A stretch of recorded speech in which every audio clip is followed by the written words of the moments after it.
It was supposed to be just another cheeky one-liner on Saturday Night Live, you know, the kind that comes and goes without much fuss, but oh no, darling, not this time. When Colin Jost stepped up during Weekend Update and casually, almost smugly, compared Meghan Markle to a mini Brigitte Macron, he didn't just toss out a throwaway jab, he ignited a wildfire that scorched the carefully curated image Meghan had spent years crafting. The line was slick, sharp, delivered with that smug Cullen grin, because what the world really needs right now is a mini Brigitte Macron with a royal title and no clue how actual politics work. The audience roared. The internet exploded. And Meghan, oh, she absolutely lost it. Behind the scenes, sources say Meghan was in full meltdown mode. According to whispers from both NBC and Netflix, she called the joke xenophobic, misogynistic, and politically motivated. Her team went into panic mode, accusing SNL of trying to tear down her reputation and delegitimize her public standing. But let's not sugarcoat this. This wasn't about politics. This wasn't even about feminism. This was about Meghan's ego. Because in Meghan's mind, that line wasn't satire. It was an attack.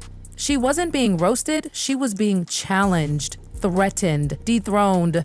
And instead of laughing it off like literally every other public figure ever, Meghan did what she does best. She doubled down, hard.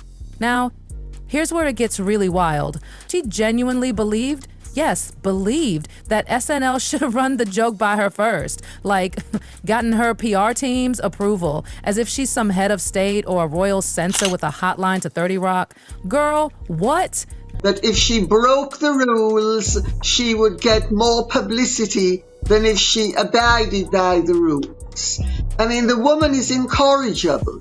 You know, there's just no way around it. That kind of entitlement didn't just raise eyebrows, it infuriated insiders. One producer was reportedly overheard snapping, "She acts like a C-list influencer who thinks she's Michelle Obama." And then, plot twist, it wasn't just Meghan in a frenzy.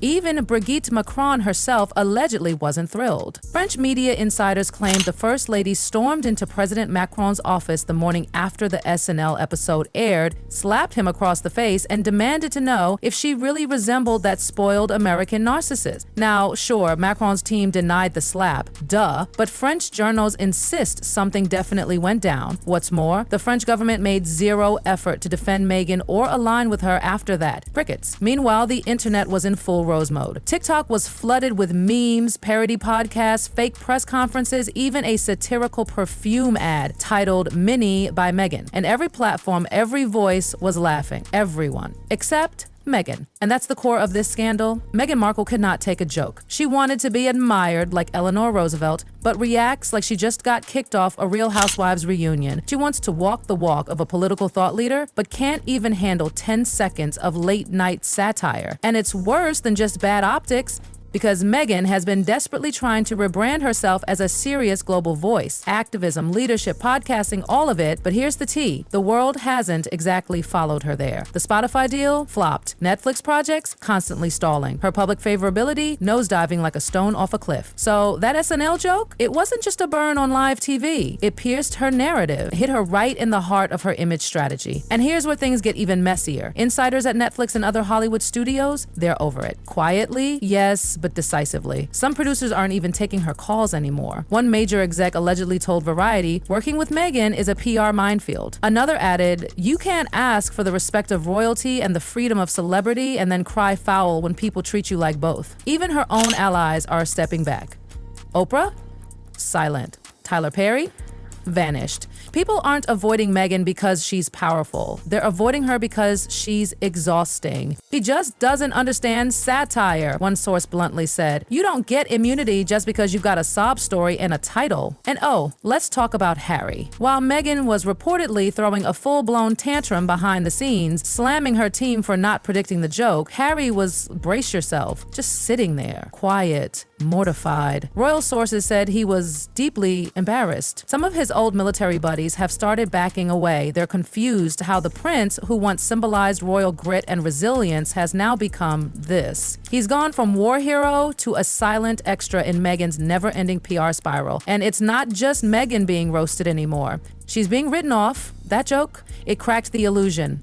Meghan wants to be a political figure, but she doesn't want political scrutiny. She craves admiration but refuses to face ridicule, and when someone finally said it out loud on national television, her meltdown proved the point. Hollywood insiders are whispering, voters are chuckling, the press holding back laughter with gritted teeth. Meanwhile, Meghan's camp tried to spin this. Oh, they tried. They launched a fresh narrative. Meghan's a victim of American misogyny. Yeah, that didn't land. Even Vanity Fair, yes, the same magazine that once called her America's most misunderstood woman, refused to run the pitch. One journalist allegedly said, everyone gets roasted, even Beyonce, even Biden. Meghan's not special. And that right there is the problem. Meghan wants to be special, revered, untouchable, but in reality, public figures don't get to choose how they're perceived, especially not in this digital age where one late night joke holds more weight than 20 podcast episodes ever could. Colin Jost wasn't trying to destroy her, but in 10 seconds, he did what years of royal drama, explosive interviews, and paparazzi madness couldn't. He popped the bubble, and it's all unraveling from there. The real damage?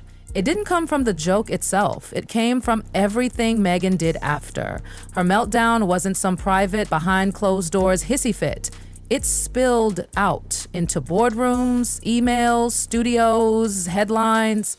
Her PR team scrambled to clean up, but instead of putting out fires, they fanned the flames. And then the internet took over, like always. TikTok creators, ruthless. They mocked her podcast voice, created skits of Meghan demanding Brigitte Macron apologize for existing first. YouTubers breaking down her every reaction. One parody even had Meghan holding a press conference, sobbing over the words mini Macron. And the worst part? Silence. From the people Meghan thought had her back. Oprah didn't post. Tyler Perry stayed quiet. Even Netflix started ghosting her calls. According to sources close to a showrunner, the vibe went from let's create something amazing to please don't involve us in this again. One exec even asked if she can't handle a joke, what happens if we actually cancel one of her shows? And now, Meghan's team is watching the support they counted on disappear. Studios are skittish. Public sentiment is amused, and the press sharpening their knives. Even political insiders are laughing behind closed doors. For years, Meghan had been subtly floating political ambitions, dinners with donors, political appearances, whispers of a future in Congress. Well, one SNL joke turned all that into a punchline. DNC aides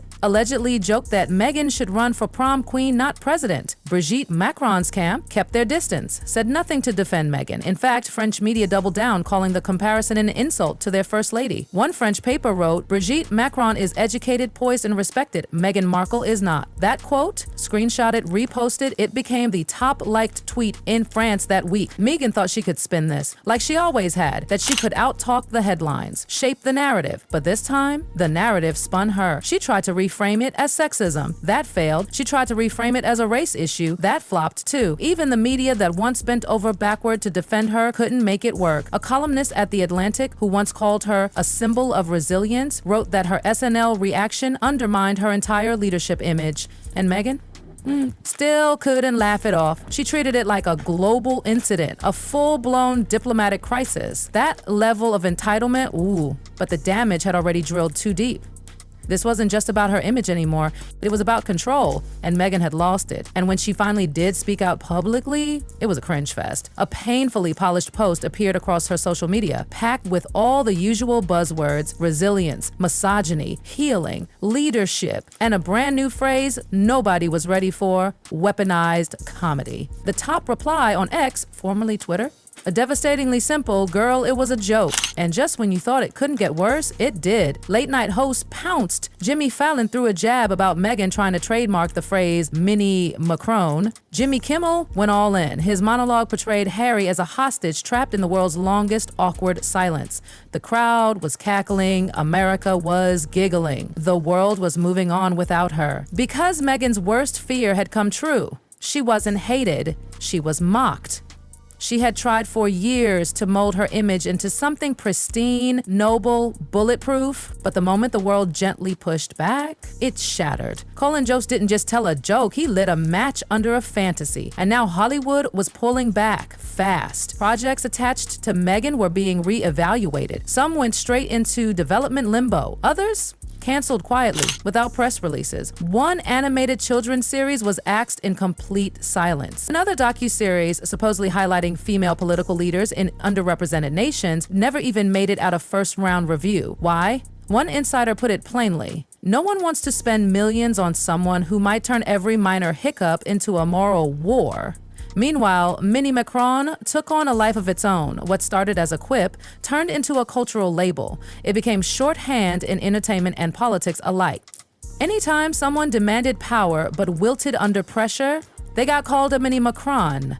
TikTok creators used it in parody skits, Twitter commentators weaponized it in hot takes, even conservative columnists joined the pylon. One wrote, "If Meghan Markle is the future of progressive politics, we're all just extras in a prequel to Veep." And Brigitte Macron's camp, despite denying any backstage drama, they distanced themselves fast. French press called the comparison an insult to the First Lady. One phrase from a top op-ed stuck hard: "Meghan Markle is an unserious person in a serious world." And that line, it spread like wildfire. WhatsApp groups, group chats, late-night debates, people didn't need to attack Meghan anymore. They just dismissed her. The fallout wasn't just emotional or reputational, it was professional, and deeply so. Her podcast team, already limping after the Spotify fiasco, imploded. One senior producer reportedly quit after being asked to rewrite an entire episode to subtly portray Meghan as a misunderstood revolutionary. He declined. The message was clear. Nobody wanted to keep fueling the fantasy. Even Meghan's closest insiders were drained, not by her goals,